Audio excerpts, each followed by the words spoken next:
কিন্তু এবারে রামনগর কলেজ পাড়ায় ভোট নিয়ে গিয়ে পুলিশকে দিয়ে দরজা খুলিয়ে শত শত ছাপ্পা মারালেন। তাদের দিয়ে ব্যাংকের যে রেজিস্টার আছে শেয়ার হোল্ডার, আমি তো দীর্ঘদিনের চেয়ারম্যান, সেই রেজিস্টারের সইর সঙ্গে ব্যালটের চেক মুড়ির সই মিলবে?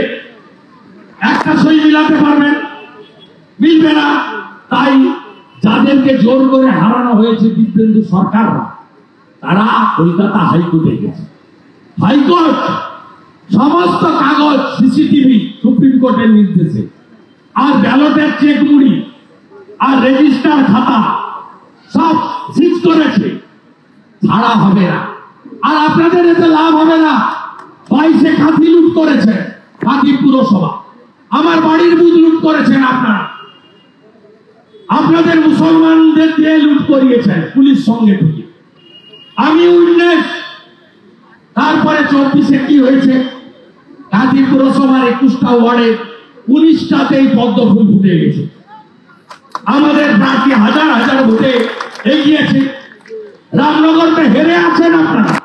কোপারেটিভ ব্যাংকে যা অপকর্ম করেছেন, সেই আপনার মাননীয় দ্রৌপদী মুর্মুকে খারাপ কথা বলা অথবা ফরেস্ট অফিসারকে হুমকি দেওয়া, আপনাদের স্বনামধন্য নবরত্নের এক রত্ন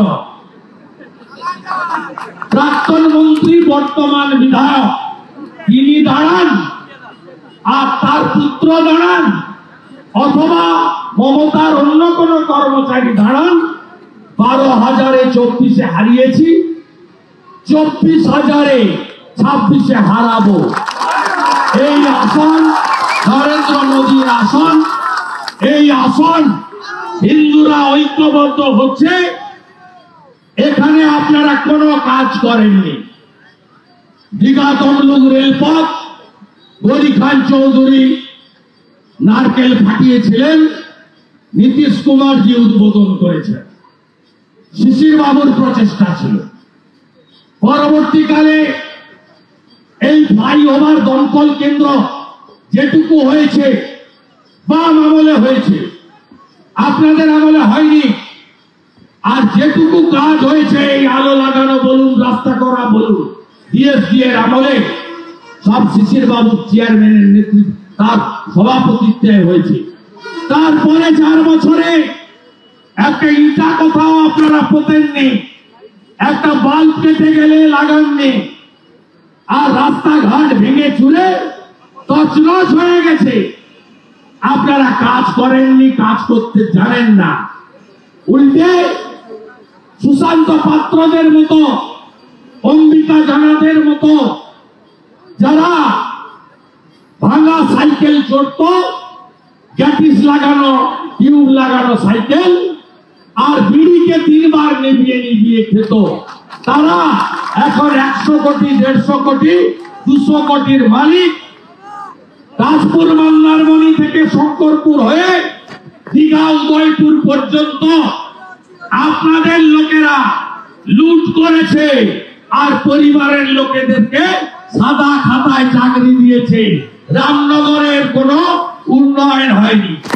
রামনগরের নেতা যদি কেউ থেকে থাকেন, তিনি প্রয়াত বলাইলাল দাস মহাপাত্র। আপনারা নেতা নন। স্বাভাবিকভাবে আমরা আপনাদেরকে অনেকটা সাফ করেছি। সেমিফাইনালে হেরেছেন, আর ফাইনালে হারিয়ে এই অপরূপ বঙ্গোপসাগরের তীরে থাকা রামনগরকে আমরা সম্পূর্ণ গেরুয়াময় করব, জিহাদিদের হাত থেকে বাঁচাবো।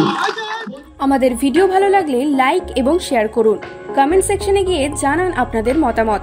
আরও ভিডিও পেতে আমাদের চ্যানেল সাবস্ক্রাইব করুন এবং প্রতি মুহূর্তে খবরের আপডেট পেতে প্রেস করুন বেল আইকন।